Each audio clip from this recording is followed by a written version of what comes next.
ओम श्री गणेशाय नमः। हर हर महादेव, देवों के देव महादेव। माया निमृत नगर में शील निधि की कन्या पर मोहित हुए नारद जी का भगवान विष्णु से उनका रूप मांगना, भगवान का अपने रूप के साथ उन्हें वानर का सा मुख देना, कन्या का भगवान को वरण करना और कुपित हुए नारद का शिव गणों को शाप देना। सूत जी कहते हैं, महर्षियों, जब नारद मुनि इच्छा अनुसार वहां से चले गए, तब भगवान शिव की इच्छा से माया विशारद श्री हरि ने तत्काल अपनी माया प्रकट की। उन्होंने मुनि के मार्ग में एक विशाल नगर की रचना की, जिसका विस्तार 100 योजन था। वह अद्भुत नगर बहुत बड़ा ही मनोहर था।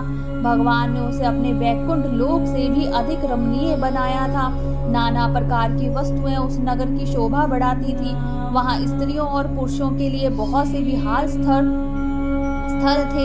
वह श्रेष्ठ नगर चारों वर्णों के लोगों से भरा था। वहां शील निधि नामक एक ऐश्वर्यशाली राजा राज्य करते थे। वे अपनी पुत्री का स्वयंवर करने के लिए उद्यत थे, अतः उन्होंने महान उत्सव का आयोजन किया था। उनकी कन्या का वरण करने के लिए उत्सुक हो चारों दिशाओं से बहुत से राजकुमार पधार रहे थे, जो नाना प्रकार की वेशभूषा तथा सुंदर शोभा से प्रकाशित हो रहे थे। उन राजकुमारों से वह नगर भरा पूरा दिखाई देता था। ऐसे सुंदर राजनगर को देख नारद जी मोहित हो गए।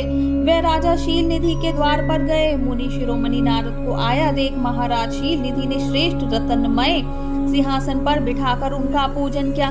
तत्पश्चात अपनी सुंदर कन्या को, जिसका नाम श्रीमती था, बुलाया और उससे नारद जी के चरणों में प्रणाम करवाया। उस कन्या को देखकर नारद मुनि चकित हो गए और बोले, राजन, यह देव कन्या के समान सुंदरी महाभाग्य कन्या कौन है? उनकी यह बात सुनकर राजा ने हाथ जोड़कर कहा, मुनि, यह मेरी पुत्री है, इसका नाम श्रीमती है। अब इसके विवाह का समय आ गया है। यह अपने लिए सुंदर वर का चुनने के लिए निमित्त स्वयंवर में जाने वाली है। इसमें सब प्रकार के शुभ लक्षण लक्षित होते हैं। महर्षि, आप इसका भाग्य बताइए। राजा के इस प्रकार पूछने पे काम से विह्वल हुए मुनि श्रेष्ठ नारद उस कन्या को प्राप्त करने की इच्छा मन में लिए राजा को संबोधित करके इस प्रकार बोले, भूपाल, आपकी यह पुत्री समस्त शुभ लक्षण से संपन्न है, परम सौभाग्यवती है। अपने महान भाग्य के कारण यह धन्य और साक्षात लक्ष्मी की भांति समस्त गुणों की आगार है। इसका भावी पति निश्चय ही भगवान शंकर के समान वैभवशाली स्वर्गेश्वर, किसी से पराजित न होने वाला वीर, काम विजयी तथा संपूर्ण देवताओं में श्रेष्ठ होगा।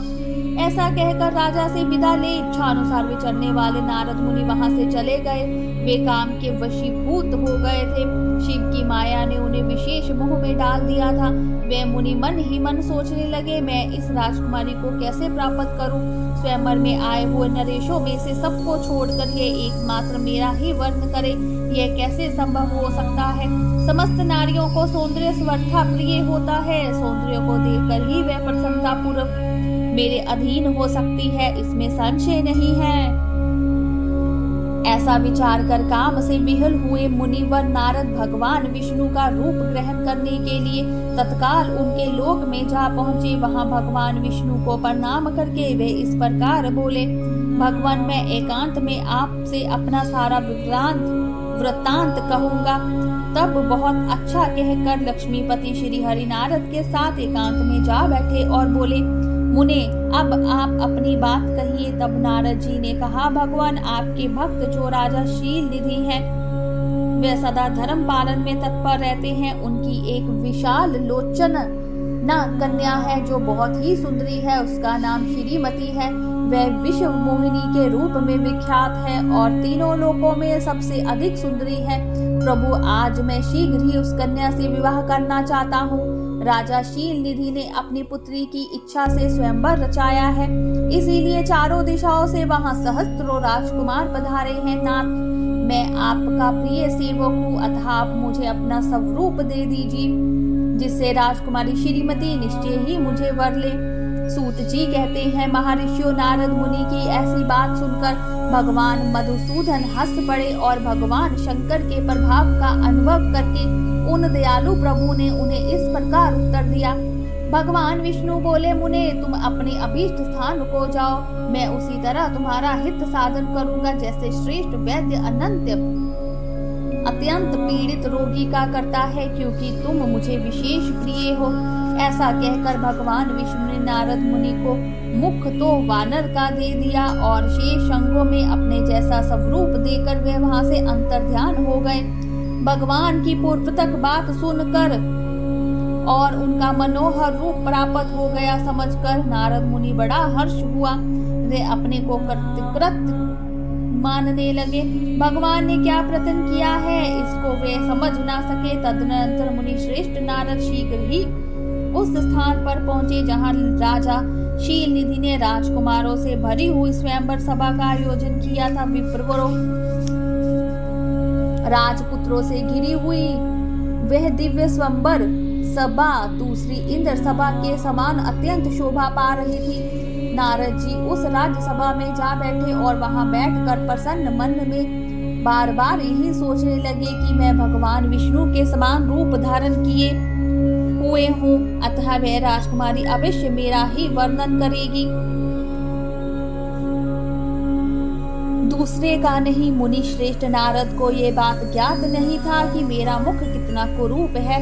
उस सभा में बैठे हुए सब मनुष्यों में मुनि को उनके पूर्व रूप में ही देखा। राजकुमार आदि कोई भी उनके रूप परिवर्तन के रहस्य को ना जान सके। वे नारद जी की रक्षा के लिए भगवान रुद्र के 2 पार्षद आए थे, जो ब्राह्मण का रूप धारण करके गूढ़ भाव से वहां बैठे थे।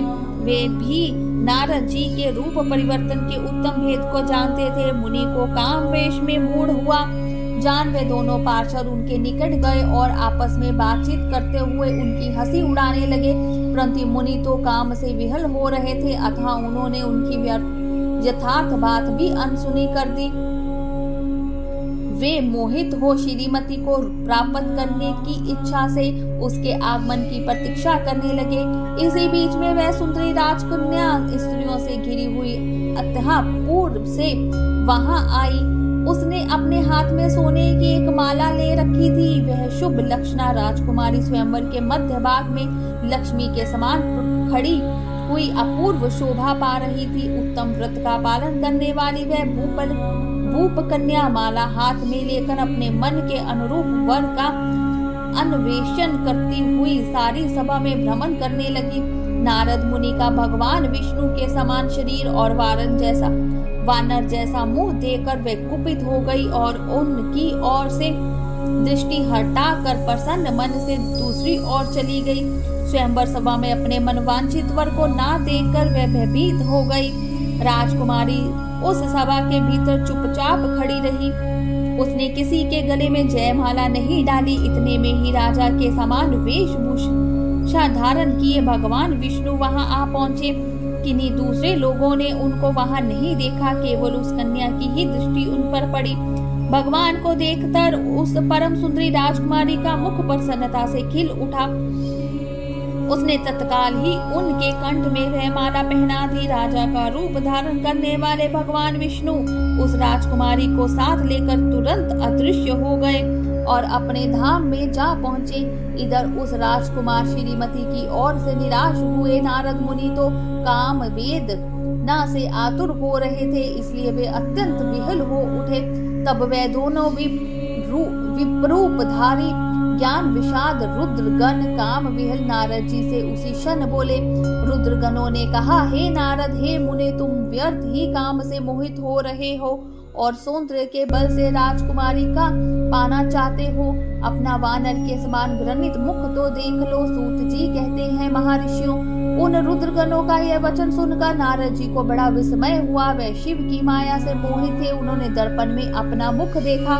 वानर के समान अपना मुख देख वे तुरंत ही क्रोध से जल उठे और माया से मोहित होने के कारण वे दोनों शिव गणों को शाप देते हुए बोले, अरे तुम दोनों ने मुझे ब्राह्मण का उपहास किया है, अतः तुम ब्राह्मण के वीर्य से उत्पन्न राक्षस हो जाओ।